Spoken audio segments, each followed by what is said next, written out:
Kent's new-looking batting order gelled well on the opening day of their LV County Championship Second Division season at Headingley as the newly relegated Yorkshire struggled with the ball. Rob Key won the toss and batted in cold conditions.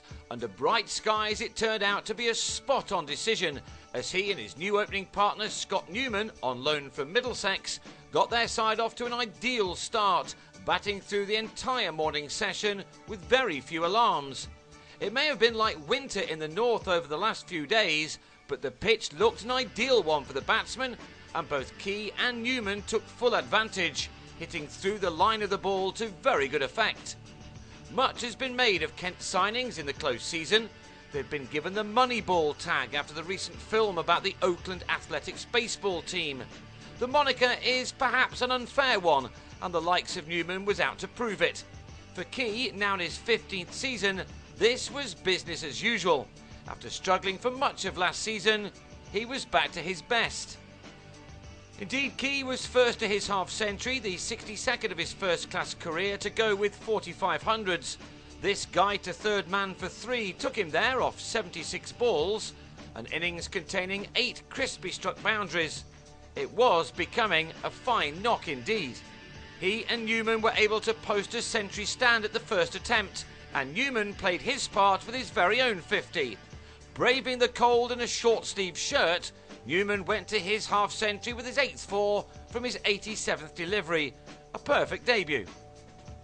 The pair were still together at lunch, and there appeared to be no respite for the Yorkshire attack after the break either, as Key continued to impress, timing his shots impeccably as the opening partnership reached 141 inside 37 overs. And that's where it ended, thanks to a peach of a ball from Ryan Sidebottom, who removed Newman's middle stump after he'd made 64.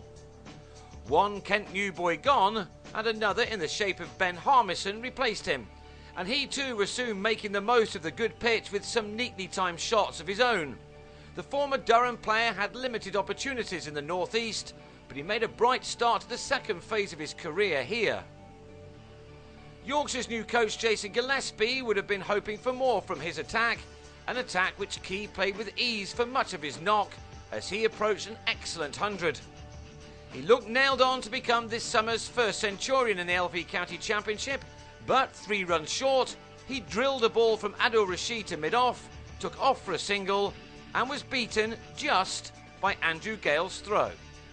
So Key was gone for 97 out of a total of 201 for 2, and if Yorkshire thought that that slice of luck was going to turn the game on its head, then they were wrong. The former West Indian international Brendan Nash, another debutant, was soon into his stride with some firm strokes. Kent struggled so often with the bat last year, but not on this occasion. At times they were helped by some poor deliveries. This one was dispatched for 6 by Harmison.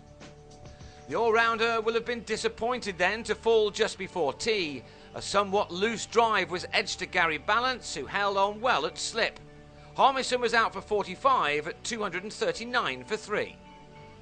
Yorkshire would have been hopeful that more wickets would have followed quickly, but Nash had other ideas. He drove the spin of Rashid expertly and looked in very good early season form, adapting to the conditions superbly. Rashid began last summer in wonderful touch himself, but this was not to be his day on a pitch which offered him little. Nash followed Newman and Key before him by completing his half-century from just 47 deliveries, this being his 7th boundary. He already looks to be an excellent acquisition. Michael Powell, the 4th Kent new boy in their top 5, also made batting look comfortable. The former Glamorgan middle-order batsman ensured that another very handy partnership followed as Kent continued to make hay in the sunshine against the Duke ball. Nash was dropped shortly after reaching his 50, but that didn't prove to be overly costly as he departed on 67, edging Ajmal Shahzad low down to Anthony McGrath at 310 for 4. But the Yorkshire bowlers were not always at their very best, and that allowed Darren Stevens and Powell to play with some freedom towards the end of the day, a day in which their captain admitted that his side didn't build enough pressure on the opposing batsmen. At least they could celebrate the wicket of Powell just before the close. On 37, he was given out leg before to Rashid to give the leggy his 2nd wicket. Stevens and night watchman Adam Riley saw out the remaining few minutes, meaning that Kent will resume on day 2, well placed on 345 for 5, with Stevens still there on 22.